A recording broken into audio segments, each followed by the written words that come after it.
What is up, everybody? We're back.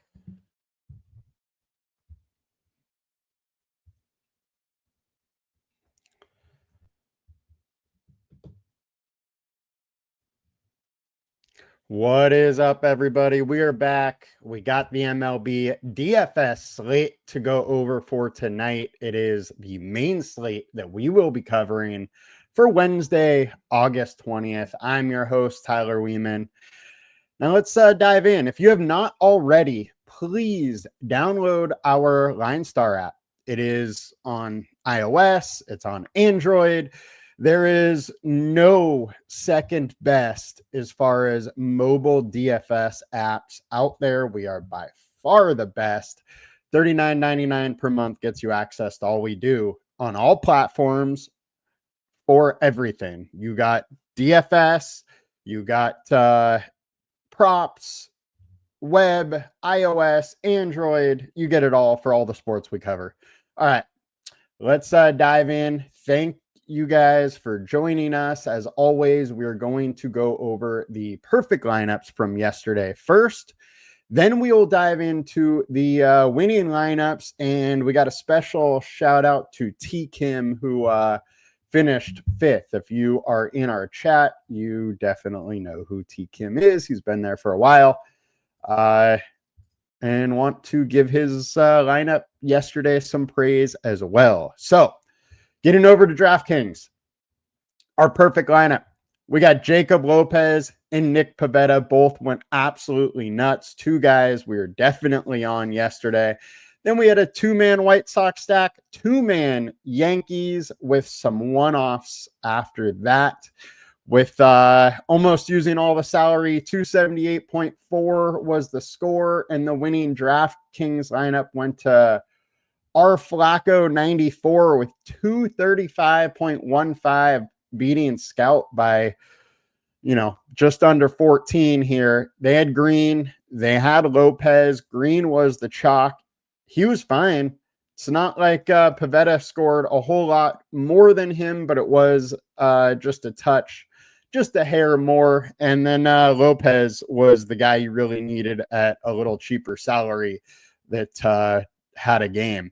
Then they had the old 5-2-1 stack that we always see. 5 with the Yankees, 2 White Sox, and a one-off of Yoshida, who literally did nothing because they easily could have had a 5-3, little more White Sox, and went absolutely nuts. I mean, anybody else would have helped them, but it didn't matter. They still won by a ton because they nailed the White Sox stack and the Yankees ones.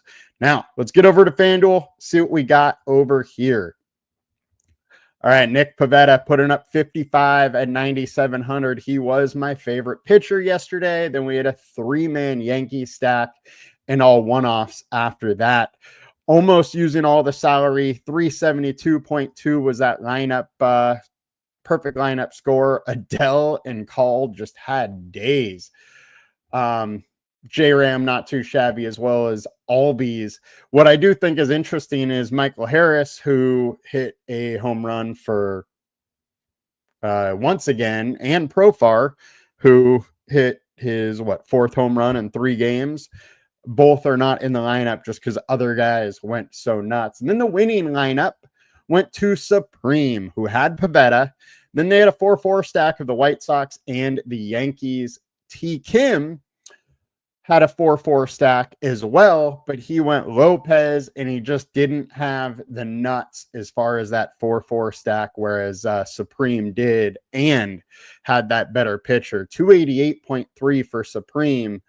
Only 5th place, but 22 points lower went to T. Kim. I think Supreme won by 12.3 here over 2nd place too. So quite the lineup for them. Congrats to our winners yesterday. Now let's dive in. I'm going to check what we got here over here on the comments here. Liddell, here before work. Thank you for showing up. Josh, thanks for the information. You're awesome and have a great show. Going to omit that. And then Nate, good morning. Started my morning off with a huge W. Oh, nice. And some esport action due to the LineStar app. Way to go, Nate. I love to see it. Congrats on your success. And hey, let's try and keep it rolling in some MLB DFS today. Now let's get into the slate for today. We will go over the high-owned pitchers, and then we'll talk some stacks for this afternoon slate. It is 8 games on both. We have a slightly later start, 4:15 Pacific Coast start time. And this is an interesting one. Once again, it's a Coors slate where the Dodgers have just a crazy high run total. They are huge favorites, 11.5 game total. But at least today we have a couple other games that have some high totals. 9 in the Angels game, 9 in the Twins game, and then 9 in Atlanta. And this New York Tampa game might be a little sneaky as well. So a lot of different ways we can go. Our high-owned pitchers for the day. We got JT Ginn at 5,800 on DraftKings. I think he is just popping up because of how cheap he is. If you look at what he's done recently, it hasn't really been too much. He does have a couple 20-point games, which would be useful at his salary, and he is better away, but all in all, he's not the best pitcher we got here. 4.89 FIP over the last 20, 5.81 over the last 5. He does at least keep the ball on the ground, which is interesting. Just a little harder to score runs when that ball is staying down. Opponent team splits are fine.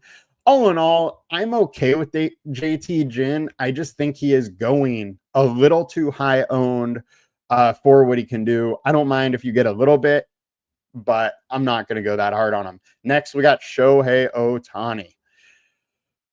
We know Ohtani is an absolutely great pitcher. And today it is expected that he's going to be able to go 5 innings for the first time this year. And then we're talking about a guy with a 3.65 FIP over his last 20, 2.97 over the last 5. K rate is huge. The only issue here is that it's in Colorado, but he could absolutely dominate this lineup. At 7,500, I am fully willing to take some Shohei shares here.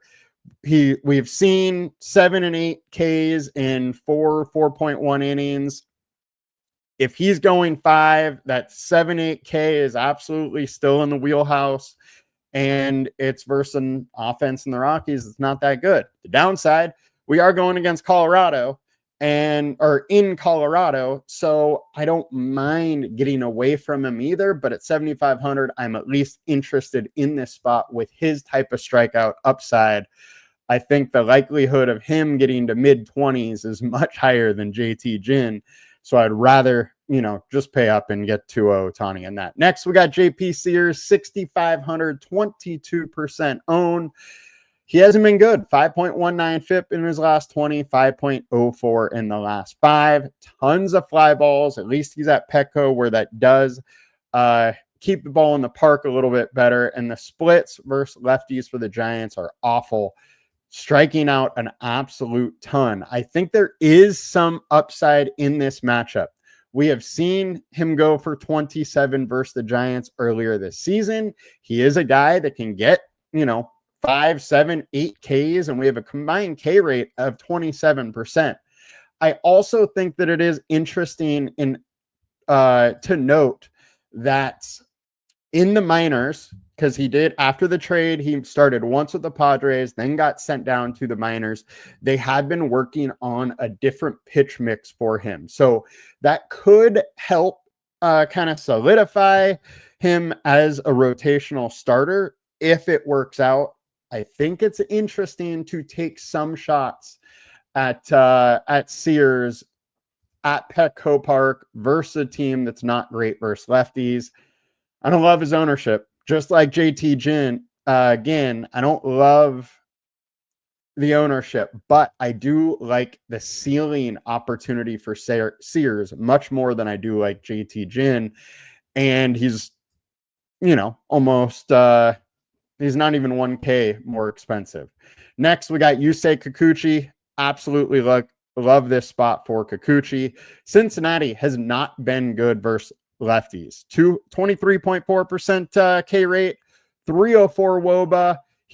Kikuchi's averaging 40% more fantasy points at home, and Cincinnati is not hitting the ball hard versus lefties. All of that is in the favor of Kikuchi. We know he is boom bust type of player, and we have a FIP before over the last 20, but 4.91 over the last 5. Does allow a lot of fly balls. That can definitely hurt you at Angel Stadium, but all in all, I think it's a very interesting spot. And the BVP data in 50 plate attempts, 26.5% K rate. I think Kikuchi is in a very interesting spot, and I do not whatsoever mind getting to him at 8,500. I think that price is a little low, and he has a huge ceiling when he gets it going. He's absolutely a person of interest. Next, Colin Ray, 6,700. There's a bunch of interesting low-priced pitchers on this slate for DraftKings. I think that's pretty exciting, and it makes the whole slate a little bit more fun, kind of mixing and matching. Snoop, will I be doing props today? Yes. After this show finishes, it'll probably about 30-45 minutes just for me to solidify some of my picks, and then the show will be out. I will try to schedule that well before I actually go on to give you some notice, but we will be having that prop show. Colin Ray, FIP of 5 over the last 20, 4.14 over the last 5. He has low K rate, but in Chicago, in Wrigley today, the winds are howling coming in to the ballpark, coming in from the outfields. That ball is going to be very hard to hit out today, and it's going to suppress scoring. I think Colin Ray is a little more interesting than he generally is. If that ball, he doesn't allow a ton of fly balls, which that wind won't affect it as much, but the ones that he does are probably staying in the ballpark, which is of note. Now, I don't love the matchup. Milwaukee's very good offense and have been crushing it. But I think this weather and this low price does allow you to take some shots in Colin Ray. Our LineStar projection for 13.45 at 6,700 is absolutely interesting.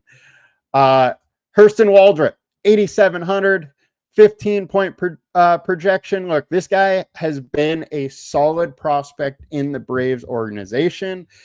And I mean, this series between the White Sox and the Braves has been wild, but there's no reason that it can't revert back to a normal baseball game where it's like 3-2 or something like that. And Waldrop does have some ceiling. If you look what he's done over his 3 starts, it's 1 earned run, 2 earned run through 3 starts, and that is 17.2 innings. Total of 17 Ks, 1K per inning. It's a pretty interesting spot versus a White Sox team that while they are hitting well right now, as a whole, isn't the greatest offense. I think Waldrop is an interesting spot at 8,700 as well. Jacob Miz. I think we have to bring up Miz. First, my worries. Let's zoom in here to his player card. 54 pitches. He got blown up at Cincinnati.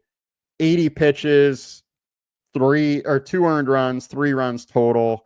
Now that was before his IL stint. After the IL, he only went 54 pitches. I have some worry about what his pitch count will be. Versus Seattle, he only went 64 pitches, and that was before the IL. I think there is a chance that he's only going to 70-ish pitches, maybe 75, which obviously brings down his ceiling big time, and you got to pay up for him at 9,300. But he does have big time K upside, and you have the weather of Wrigley today. Game total of 7. I would love him. If I knew he was going to go 85 pitches, I would love him in this spot. But the thought of 70 is very, very scary to me. He's, however, is averaging 17 fantasy points in 75 pitches. But to get to that ceiling, I think he really needs to get to the mid 80s. And I just don't see that. That's the whole reason I have not liked him, but I think he's an interesting spot. Noah Cameron, 3.87 FIP over his last 20, 4.11 over the last 5. K rate, 19%. He allows a ton of fly balls.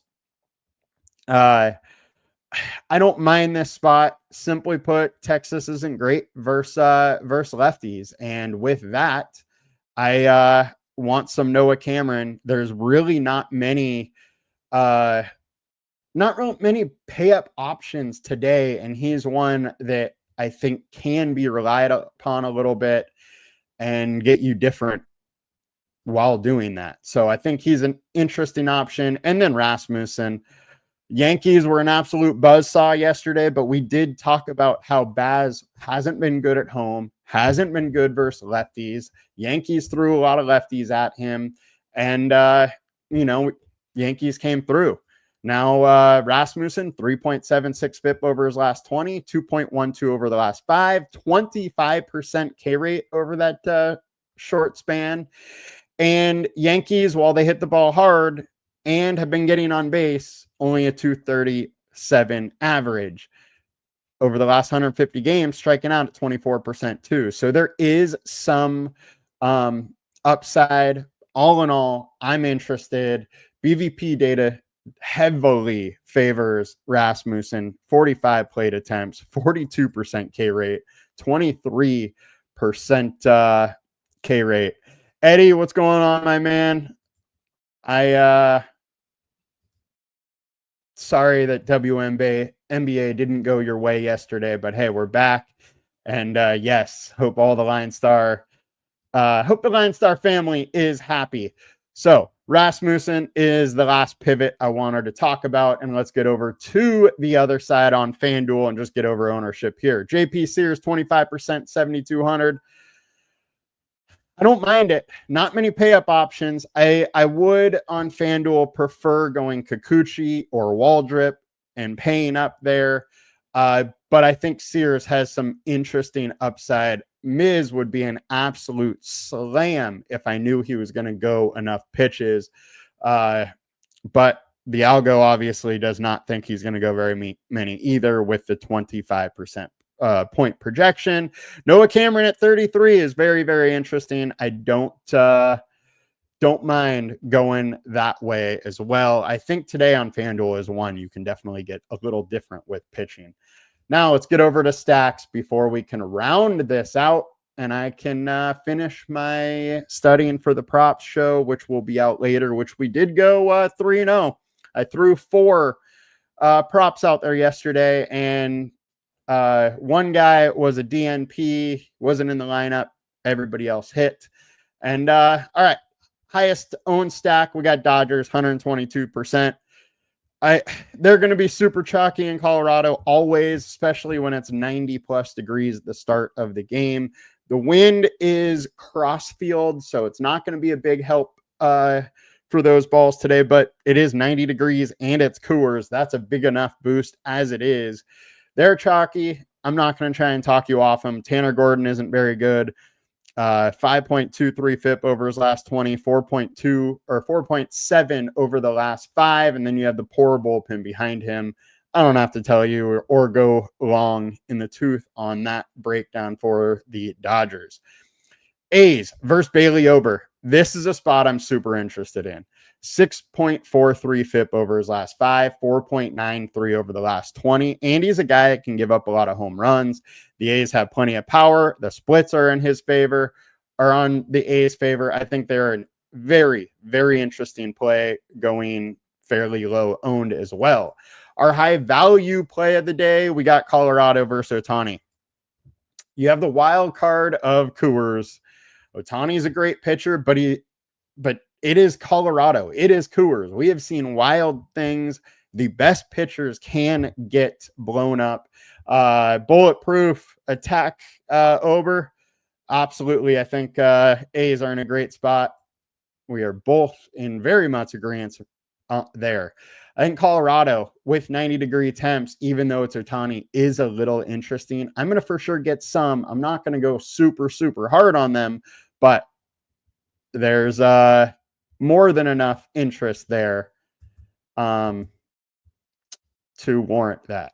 Now, let's see if we got anybody else here. Minnesota's popping up a little bit, and they are versus JT Ginn, who, as a higher owned pitcher, it's kind of wild that you wouldn't want to stack against them just because that high leverage. I like the spot and don't mind picking on JT Ginn. I just do not have very much faith in him to, have a solid game. Our high ceiling, we got Milwaukee versus Colin Ray. I do have to warn you with this one. The winds are blowing in super hard, and may be hard for the offenses to really put up some offense with that.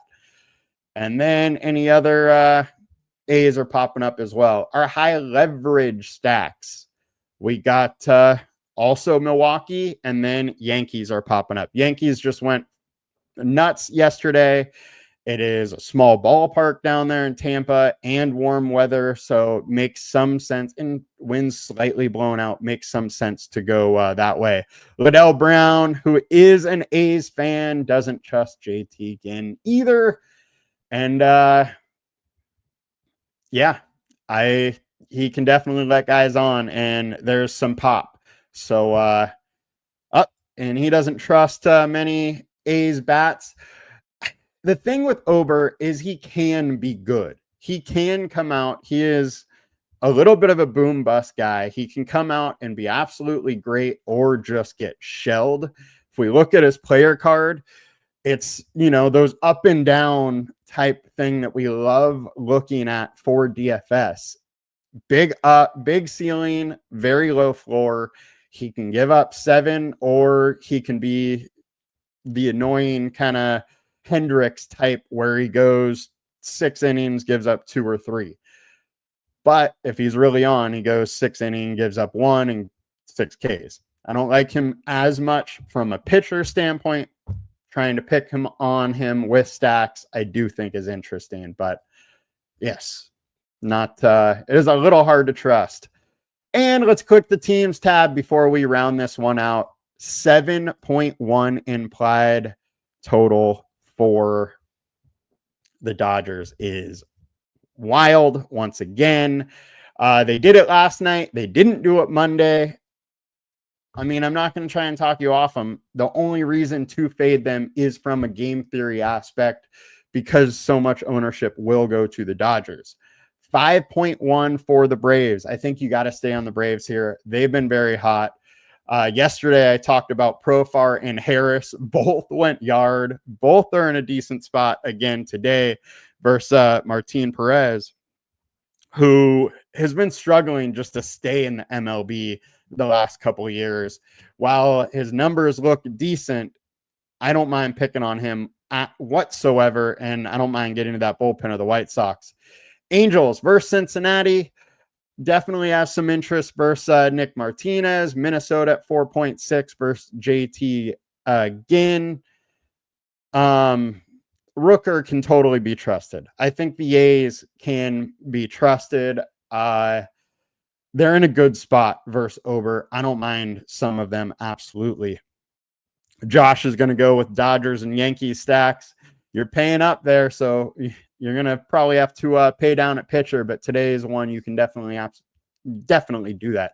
Minnesota versus JT Ginn at 4.6 is interesting. A's at 4.4 versus Ober. There's a lot of different stacks in this middle range today where you can definitely fade Dodgers a little bit if you want. But I am a little interested in going that way. KC versus Texas. It was supposed to be DeGrom. He is missing his start, so we're not totally sure who it is. Could be an interesting spot to target.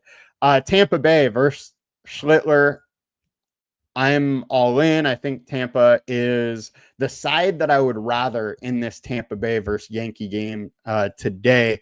Just Schlittler's a young prospect, hasn't got it going yet in the MLB, 5.29 FIP so far. I think that's an interesting kind of low-owned pivot stack. And then Padres versus righties, even though Rupp is good, that is a spot that I'm going to just continue to go to. And Cincinnati versus Kikuchi, he is one of those boom bust pitchers. On his off days, he's going to give up 5-6 runs, a couple home runs, and then you get into the bullpen. Now, bullpen's not very good, so I don't mind going to Cincinnati. If we're going down here, there's not a whole lot of like, I don't mind San Francisco because JP Sears hasn't been good. Padres do have a solid, pitching coaches, and they make solid plans for the pitchers. So maybe after his little stint in the minors, he's figured it out, but I don't love the spot. Milwaukee and Chicago, the weather is just not conducive to a blow-up game. Can it happen? Yes. Just very, very unlikely. You like J-Ram versus Paft or too pricey? I mean, I always like to stack against Paft, and J-Ram is one of the best hitters in the league, so I'm absolutely down for some J-Ram versus him. And that will do it for us today, guys. It's definitely a fun show. Padres, Cincinnati, Tampa from the middle group are my favorite stacks. From the up top, it is Dodgers and Braves for sure, but Minnesota and the A's I do think are very interesting as well. That'll do it for us. We'll be back in 30, 45 minutes, 11:45 or 12 to go over the prop show. I just got to finish out my research there, and I will post the scheduled time as soon as I can. See you guys later. Peace. Please like, comment, subscribe, do all that good stuff. It helps us out a ton. We'll see you.